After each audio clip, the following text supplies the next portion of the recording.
So, you want to build self-discipline? Well, you clicked on the right video. I'm here to offer a number of key insights on how to build self-discipline. I was raised by a former Marine that had an insane amount of self-discipline. If I could put this into context, imagine being raised by David Goggins. Yeah. Excuses, weakness, crying, complaining, or quitting wasn't an option. Through my upbringing, self-discipline and mental toughness was instilled in me. Even though I hated it most times as a child, it has been the greatest gift in disguise now as an adult. Most people are not raised this way, which is fine. But doesn't mean you can't learn, you can't start. Doesn't mean you can't become self-disciplined. I used these principles as a child and just kept strengthening them to become who I am now. I will only continue to get better and better with more practice. Most important part is to start now rather than later. First of all, what is self-discipline? Self-discipline is nothing more but the habit of consistency, finding the motivation to do something again and again until you do it on autopilot and start seeing results. Self-discipline starts with finding your purpose. This purpose in the beginning can be as simple as getting out of bed. As a kid, I wasn't allowed to lay in bed unless I was sick, but even then, I would still get up. To this day, I don't lay in bed, even when I'm sick. It's rare I get sick anyways, but when I do, I don't lay in bed. As a child, I would have to get up and get ready even if there was nothing important to do. Even as a kid that only wants to watch cartoons and play, cartoons and playing, like most kids, was my purpose. So, here are 10 of the most important lessons for building self-discipline from my father that I was raised on that I can think of. 1. Purpose. As men, it is our duty to carry out a purpose because it is purpose that gets you out of bed each morning. If you have a clear understanding of your goals and how your task fits within them, you are much more likely to complete them. For example, say you have a flat tire and you need to change it. Your purpose is clear, right? Change the tire as quickly as possible so you can get on your way. You are going to do that task no matter how tired you feel. The biggest source of self-discipline is to have a reason to do the task. If you don't know what to do, just start. If you want to be a writer, write every day. If you want to be an artist, draw and create every day. If you want to be a YouTuber, make videos every day. Anything you want to do, you don't need any more motivation or research or advice to just start. You just start practicing something you are interested in and tackle every day as it comes because it is your purpose that you will give an internal desire, drive, and motivation to propel you forward toward that goal. Self-discipline is about finding reasons to do something, then committing yourself to see that task or activity through to the very end. If you envision the feeling of completing that reason, truly feeling it, feeling all the emotions of victory, you'll be more able to see it through. I do this often for fuel. This has been labeled as manifesting lately, but the key is to manifest with purpose, which leads us to the next point actually. 2. Count on yourself. Turn your desire or desires to reality. My father would say, write your dreams and desires on the wall for everyone to see. Writing them on the wall means it's very hard to erase or just crumple up a piece of paper and toss it when it gets hard. If you have a solid purpose, it's time now to build a practical plan of action to help you accomplish your goal. You shouldn't just commit to your goals, but commit to all the little actions you take along the way in the pursuit of those goals. We must be fully committed to doing whatever it takes to get the job done, no matter what challenges get in the way. Self-discipline is the ability to get yourself to take action to do what you need to do regardless of your physical, mental, or emotional state. My father would only tell me to do something once. It would only be important tasks as a child, like helping my mom or cleaning something or anything along those lines. He wouldn't abuse his power though, by saying, bring me my cup or something lazy that served a zero-purpose learning lesson for me. If I didn't jump up like a Marine soldier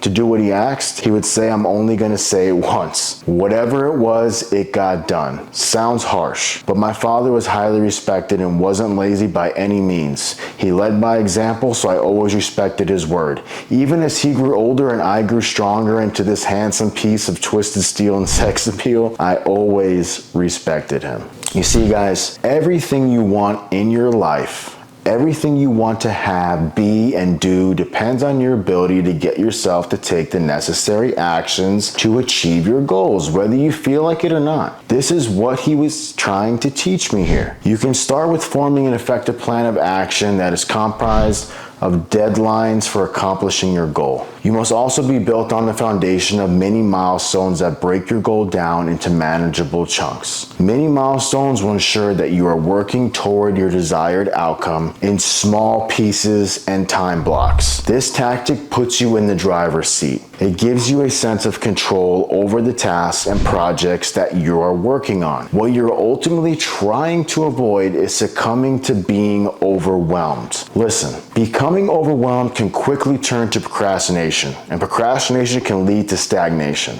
And of course, where there is stagnation, self-discipline cannot exist. 3. Show up every day. Even after having a solid purpose and a practical plan, 95% of us fail to achieve our goals. Why? Because we fail to be consistent. Another word overly used lately. We need to show up every day and put in the work. It's that simple. The simple act of showing up and immersing yourself in your craft does wonders for mental endurance. You build focus and come to terms with the process that it takes to achieve anything great. You have to put in countless hours of work before you reap any of the benefits. It's hard, but learn to love it. Self-discipline is nothing more but the habit of consistency, finding the motivation to do something again and again until you do it on autopilot and start seeing results. So even if you fail once, for example, if you didn't exercise when you know you should have, this doesn't define your character. Take accountability that you failed. Accept it, correct it, move forward. Your ability to keep going is what molds you into a disciplined and strong person. A bad day doesn't have to become a bad week. A bad week doesn't have to become a bad year. The moment you wake up, remember that the new day is a new life, and move forward by opening your eyes and focusing on what's in front of you. Yesterday is yesterday, today is today. 4. Practice with small voluntary hardships first. We should discipline ourselves in small hardships, and from there progress to greater hardships. This will create a sense of empowerment by challenging ourselves with small hardships first. This could vary greatly from person to person. Voluntary hardship means constantly testing ourselves and by making life routinely uncomfortable in some way. We are hardening ourselves for the day and the days to come. A voluntary hardship might be skipping a meal and going hungry for a night, having a cold shower, not smoking, sleeping on the floor, and so on. It could be so many possibilities. As a child, my father made me realize the difference between a hot and cold shower. You learn instantly that cold showers suck. Makes you appreciate hot showers. Whatever you choose, do it often, enough, and you will begin to understand what scarcity and hardship feels like, and that you can live with both if needed. 5. Practice controlling only what you can. You have control over your mind, not control of outside events. Realize and understand this, and you will find strength and peace. Being distressed, being bothered by small things instantly is terrible for discipline. You have a goal you are working on, and then those thoughts and distress about something external, meaning it's out of your control, derails you. Happens to everybody. The best thing you can do in these circumstances is understand they're out of your control. Reinforce to yourself what is within your control and what is out of your control. If you embrace what's out of your control and just accept it, you will experience tranquility. Learn to do this. 6. Never play the victim. Do your job without whining. People will use any excuse to justify staying who they are instead of striving to become better. This one I'm really grateful for. I was never allowed to play victim. You need to assume responsibility. The why me mentality is an enemy to mental toughness. You might not be at fault, but your life depends on you determining what's within your control and taking those things into your own hands. Instead of immediately resorting to self-pity or blame like most people do, it's certainly easier to pawn off blame on others when something goes wrong. But only those with a degree of mental fortitude are able to step up even when it's not their fault and get the ship back on course. This is very powerful when you master it. Be that person who steps in to take action, not the one who looks the other way and casts blame. When you victimize yourself or your current position, you relinquish control and absolve yourself of personal responsibility. And without a sense of ownership, meaningful progress becomes an impossible task. Master this one. 7, practice delayed gratification. Delayed gratification involves the ability to wait to get what you want. Imagine a company Christmas party when you encounter platters of delicious and tempting foods when you're trying to lose weight. If you give in and fill up your plate with fattening goodies, it might derail your diet, but you will get to enjoy a bit of instant gratification, right? If you manage to resist and spend the evening eating salad and munching on carrot sticks, then you will presumably receive an even greater reward down the line, shedding those unwanted pounds. And being able to fit into your favorite outfit maybe, or being able to take your shirt off at the pool. Whatever it is, this ability to resist temptation and stick to our goals is often referred to as self-discipline. And delayed gratification is often seen as a central part of this behavior. We put off what we want now so that we can perhaps get something else, something better later on. 8, ignore insignificant people. You will realize that there is no need to have anxiety because people have any particular opinion about you. Whenever you step out from the norm and do what you believe with your life and that you are going to do whatever it takes to achieve it, you will attract insignificant people. Insignificant people are the people who criticize or oppose you. They are negative Nancys that aren't doing jack. Insignificant people just love being insignificant. Let them. These people might know you and even love you, but they are afraid of progress. So they are against everything and their opinions are just terrible for your self-discipline. Separate yourself. You need to realize that allowing yourself to be upset by the opinion of someone you don't know or don't respect is as foolish as getting upset about the weather. It's a waste of energy. Their voice does not deserve to be heard, let alone acknowledged. You don't hand over your peace of mind to outsiders to disrupt as they please. You should actively seek honest feedback from those you respect. But if someone just has a history of being an insignificant naysayer, ignore them. Simple. 9.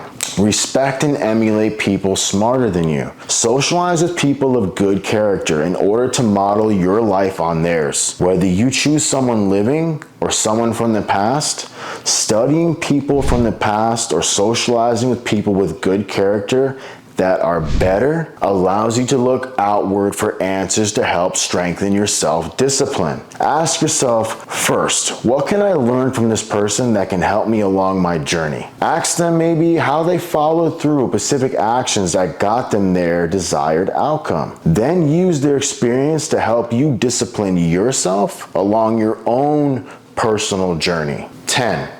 Be honest with yourself daily. One of the best ways to become more disciplined is to scrutinize yourself and find your weak spots. Be brutally honest and use this time to connect with your subconscious. Practicing evening retrospections on a consistent basis will allow you to become more self-aware through every step of your day because you will be actively gathering information to formulate and articulate constructive answers to these questions to move your journey along. Ask yourself things like, what did I do well today? Where was my discipline and self-control tested? Where did I do good? What did I do bad? Why did this occur? How can I improve? Being honest with yourself allows you to be proud and also allows you to not make corrections, which allows you to know how you can improve tomorrow. But don't beat yourself up. Appreciate your daily wins and forgive yourself on where you failed while formulating a plan to do better tomorrow. Have some self-compassion. Research shows that it's forgiving yourself, not beating yourself up,